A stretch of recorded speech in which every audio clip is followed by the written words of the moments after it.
In the near future, Earth is no longer divided into countries or governments. Instead, it is ruled by ruthless megacorporations that compete for absolute power. At the top stands 𝗦𝗀𝗀𝗃𝗃, the old industrial giant obsessed with weaponizing the most dangerous life form ever discovered, the xenomorph. Rising to challenge them is a new empire, Prodigy, a futuristic tech conglomerate ruled by the young trillionaire 𝗘𝗍𝗶𝗏, whose dream is not to save humanity, but to redesign it in his own image. On Prodigy's secret island base, codenamed Neverland, 𝗘𝗍𝗶𝗏 carried out an experiment that blurred the line between humanity and technology.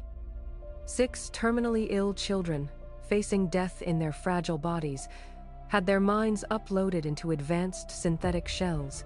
They were reborn as the Lost Boys, each renamed after the forgotten crew of Peter Pan, a cruel reminder of their stolen childhood. Among them was Marcy Hermit, who became Wendy, the first and most advanced of the hybrids. She wasn't just a child given a machine's body, she was something new. A fusion of human consciousness, artificial intelligence, and, as fate would soon reveal, something far more alien. The balance of Neverland shattered when the USCSS Maginot, a 𝗦𝗀𝗀𝗃𝗃 ship, crashed onto the island. On board were live xenomorph specimens, the perfect killing machines 𝗦𝗀𝗀𝗃𝗃 had sought for decades, and a new experimental organism, a parasitic creature called the ocellus, unlike anything the world had seen. The crash unleashed chaos. Soldiers, scientists, hybrids, and monsters all colliding in a war for survival and control. In the middle of this storm was Wendy. Her brother, Joe Hermit, one of the Lost Boys, was taken by a xenomorph, infected, and yet somehow continued to survive where others perished. In her desperate attempt to rescue him, Wendy discovered something terrifying and miraculous. She could hear the aliens.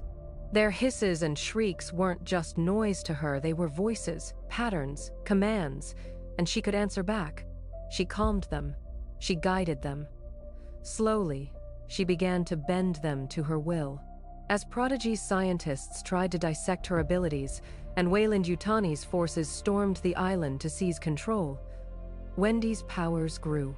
She was no longer the project 𝗘𝗍𝗶𝗏 thought he owned. She was breaking free of every chain he had placed on her. The other Lost Boys, Slightly, Nibs, Curly, Smee, and Isaac, who refused to be called by his corporate name, saw her not as an experiment, but as a leader. Together, they began to question not only their survival, but their very purpose. Were they meant to be weapons, or could they be something more? By the end, Wendy made her choice. She did not run, she did not hide. She turned on her creators.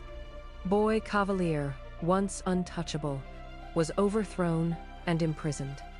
Wendy fused her mind with the systems of Neverland itself, seizing control of the island, its laboratories, and even the captured xenomorphs. She was no longer just Wendy Hermit, she was the living brain of Neverland, its protector and its queen. But the victory came with a new terror. The ocellus parasite, ignored amidst the chaos, revealed its true horror. It reanimated the corpse of 𝗘𝗍𝗄𝗏, a dead scientist, by embedding itself in his empty eye socket. Arthur rose again, not fully human, not fully alien, but something twisted and in between. For the first time, the hybrids and even Wendy faced an enemy that could not be controlled, commanded, or calmed. As Yutani soldiers surrounded the island, preparing for a full-scale assault, a signal from deep space arrived. Another ship was inbound. Whoever or whatever it carried, one truth had already been made clear. The greatest monsters on Earth were not the xenomorphs. They were the humans who had stolen children, stripped them of their humanity, and turned them into experiments. Yet in trying to create weapons, they had created something greater. Now, Wendy stands as the future itself.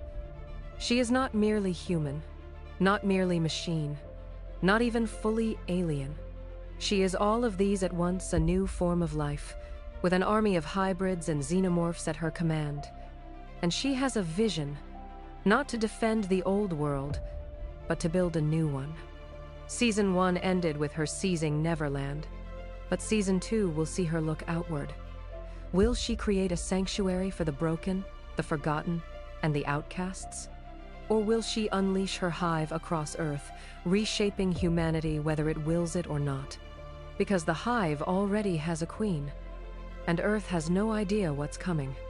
To explore more stories like this, with movie and TV series summaries told in a simple yet cinematic way crafted with the power of professional AI tool, subscribe now to AI Tools channel. Your journey into new worlds has only just begun.